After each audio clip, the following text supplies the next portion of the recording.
Bonjour à tous et bienvenue, j'espère que vous allez bien. Dans cette vidéo, nous allons préparer ensemble un poulet pané au four et sans œufs et on va l'accompagner aussi avec un plat de brocoli très facile à préparer. C'est parti tout de suite pour la préparation. Je commence par la marinade de notre poulet. Dans un bol, j'ai pris 2 cuillères à café de beurre que je vais faire fondre.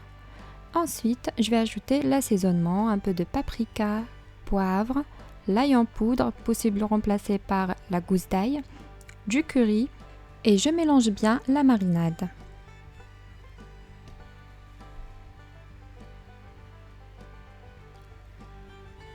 Ensuite, j'ai des tranches de poulet que je l'ai salées séparément.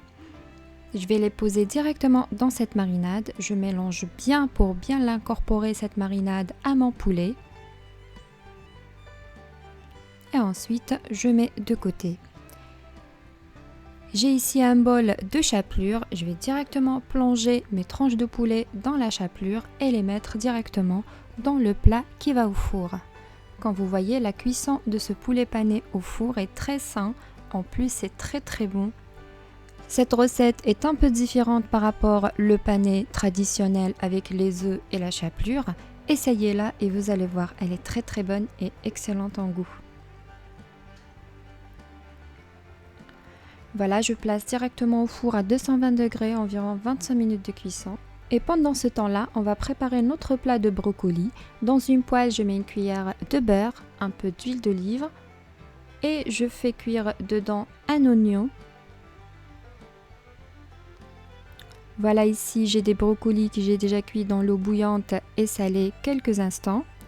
Je vais les égoutter de côté et dans l'oignon, j'ai rajouté 2 gousses d'ail. J'assaisonne avec un peu de sel et de poivre.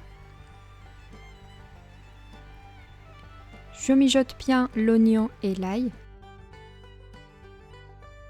Encore quelques assaisonnements avec les herbes de Provence, possible de rajouter aussi du persil, quelques épices que vous aimez comme le curry, c'est excellent.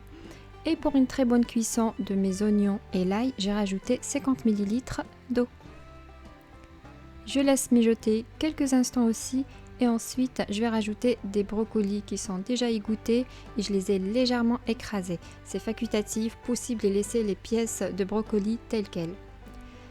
Et ici j'ai pris des plats individuels à gratin que je l'ai légèrement beurré et je pose directement dedans la préparation de mes brocolis. Et ensuite, je pose par-dessus un petit peu du fromage râpé et aussi du fromage à sandwich goût cheddar. Complètement facultatif. Mettez ce que vous avez et ce que vous aimez comme fromage. Et ensuite, je le place directement au four, juste 5 minutes, le fait de faire fondre le fromage. Comme vous voyez ici, mon poulet pané est bien cuit. J'ai posé par-dessus de la sauce tomate. J'ai choisi celle avec basilic, facultatif. Choisissez ce que vous avez comme sauce tomate. Et ensuite, je pose par-dessus une tranche de mozzarella. Et je pose directement au four 5 minutes. Juste le fait de faire fondre la mozzarella. Et voilà, le rôle est joué. La recette, elle est vraiment juste excellente. Et en plus, c'est très facile à préparer. C'est hyper rapide. Et voilà, nos panés sont bien prêts. J'espère que vous avez aimé cette recette. Si c'est le cas, n'hésitez pas à liker, commenter, partager cette vidéo. Et je vous dis à bientôt pour une nouvelle recette. Et si vous n'êtes pas encore abonné à la chaîne, n'hésitez pas. Abonnez-vous, c'est complètement gratuit et ça me fait un énorme plaisir de partager avec vous toutes mes recettes. À bientôt les amis pour une nouvelle mise en ligne.